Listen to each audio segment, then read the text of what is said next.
ناظرین، آپ دیکھ رہے ہیں پاکستان نیشن ٹائمز اور میں ہوں سجاد شگری۔ جب ہم انسانی تہذیب و تمدن کی ترقی میں مسلمان سائنسدانوں اور ماہرین کے کارہائے نمایاں کا تذکرہ کرتے ہیں تو ایسے میں وہ مسلم تاریخی شخصیات سامنے آتی ہیں جن کا کردار اس حوالے سے اہم رہا ہے۔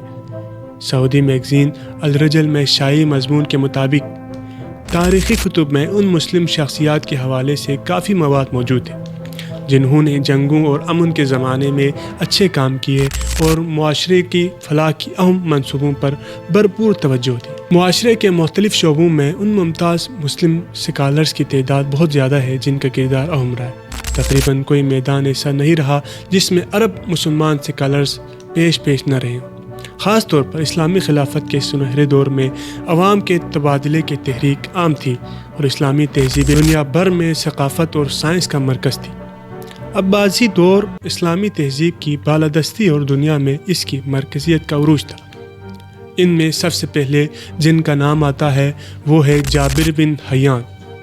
ایران کے شہر طوس میں پیدا ہونے والے جابر بن حیان کی وجہ شہرت کیمیا کے حوالے سے غیر معمول ہے۔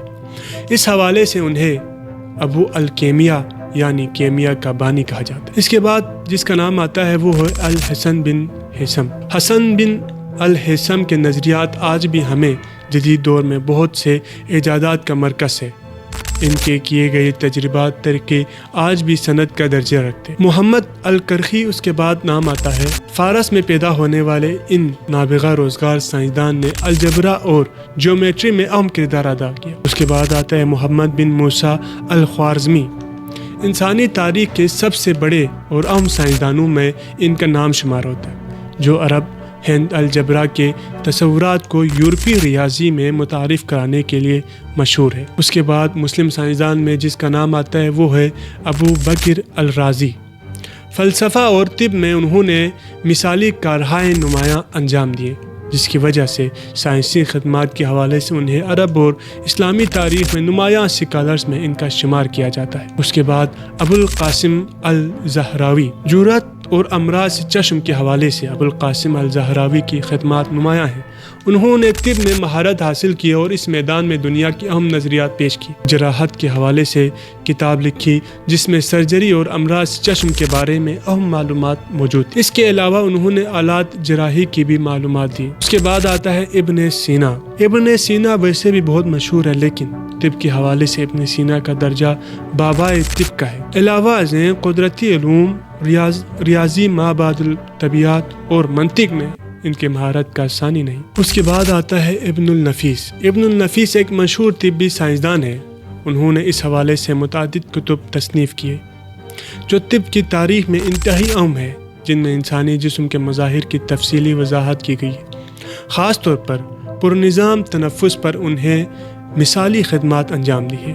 طب کے میدان میں عرب ماہرین ابن النفیس نے خون کی گردش کے طریقہ کار کے حوالے سے اپنی نوعیت کی سب سے پہلی تشریح کی، جو اس میدان میں کی جانے والی تحقیق کی بنیاد بنی۔ اسی وجہ سے موجودہ وقت میں انسانی جسم کے نظام سے متعلق اہم دریافتیں کی گئی۔ ابو القاسم زہراوی کا کتاب التصریف ان یادگار حوالہ جات میں سے ایک ہے جس نے جراحی کے آلات اور ان کے استعمال کی درجہ بندی کی اور سرجری کے طریقوں سے آگاہی فراہم کی۔ ابن سینا کی شہرہ آفاق کتاب القانون کی فی الطب اور الشفاء کی طب کے میدان میں بنیادی حیثیت کے حامل ہے۔ ان کی اس تصنیف نے شعبہ طب میں انسانیت کی بہت خدمت کی۔ الجبرا کے علوم کو دریافت کرنے کا سہرا عربوں کو جاتا ہے، جس سے ریاضی کے علوم کے حل کے لیے بنیادی کلیات سامنے آئے۔ بصارت، روشنی اور اپٹکس کے حوالے سے الحسن بن ہیثم کے نظریات اور ان کی تحقیق اس میدان میں بہت اہم ثابت ہوئی اور متعدد ایجادات کی بنیاد بنے، خاص طور پر کیمرے اور ان کی لینس۔